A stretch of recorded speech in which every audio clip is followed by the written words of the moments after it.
উদ্যোক্তা ভাই বোন বন্ধুরা কেমন আছেন সবাই? আশা করি মহান সৃষ্টিকর্তার আশীর্বাদে যে যেখানে আছেন ভালো আছেন, সুস্থ আছেন।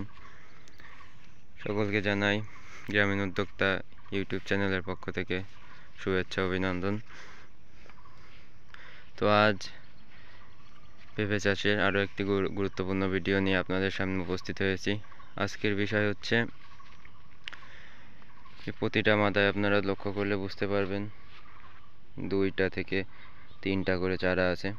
প্রতিটা চারায় ফুল বের হয়েছে, আপনারা লক্ষ্য করলে বুঝতে পারবেন। প্রতিটা গাছেই এই মুহূর্তে ফুল দেখা যাচ্ছে। তখন এক মাদায় তো আপনারা সবাই জানেন যে এক মাদায় একটি করে গাছ রাখতে, একটি বেশি গাছ রাখলে গাছ পুষ্ট হয় না এবং ফলন ভালো দেয় না। তো আজ আমি এসেছি এই গাছ থেকে কোনটা মায়া গাছ এবং মদ্দা গাছ সেটি বাছাই করে মায়া গাছটি রেখে মদ্দা গাছটি কেটে দেব, বা ভালো গাছটি রেখে খারাপ গাছটি বাদ দিয়ে দিব। তো আপনারা লক্ষ্য করলে বুঝতে পারবেন, জানি না দেখতে পাচ্ছেন কিনা। এখানে এই মাথাতে 3টা গাছ আছে এবং 3টা গাছের ভিতরে 2টা মায়া, জানি না দেখতে পাচ্ছেন কিনা। 2টা মায়া গাছ এবং একটা গাছ যে এখনো ফুল আসে নাই। তো যেহেতু গাছের বয়স 3.5 মাস হয়ে গেছে, সেহেতু এখন আমরা প্রতিটা মাথায় একটি করে গাছ রাখবো। তো এখান থেকে আমরা এই 3টা গাছের ভিতরে থেকে আমরা এই মাঝের গাছটা রাখবো, কারণ এই মাঝের গাছটা সঠিক মায়া গাছ এবং এটি গঠন ভালো এবং পুষ্ট। তো আমরা এখন এখান থেকে এই 2টো গাছ সরিয়ে দেব।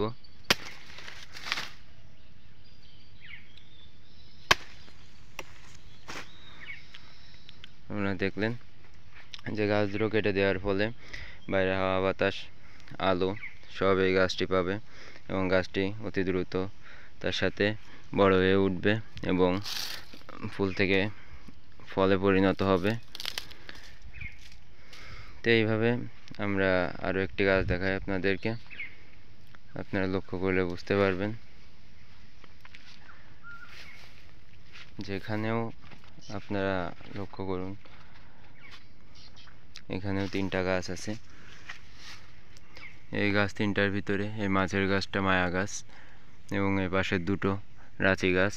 তো আমরা এই পাশের 2টো গাছ কেটে দেব।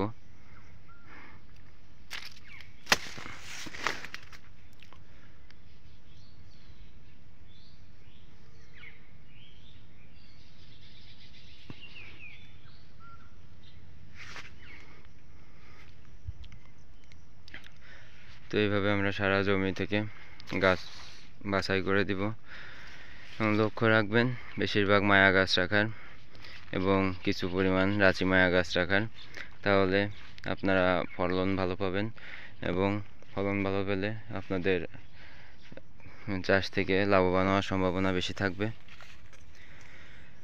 তো আশা করি আমার এই ভিডিওটা আপনাদের উপকারে লাগবে। যদি মনে করেন আমার এই ভিডিওটা আপনাদের উপকারে আসছে, তাহলে আমার ভিডিওতে লাইক করে আমার চ্যানেল সাবস্ক্রাইব করে আমাকে এগিয়ে যাওয়ার জন্য উদ্বুদ্ধ করবেন। এই আশা রেখে আজকের ভিডিও আমি এখানে শেষ করছি। সকলে ভালো থাকবেন, সুস্থ থাকবেন।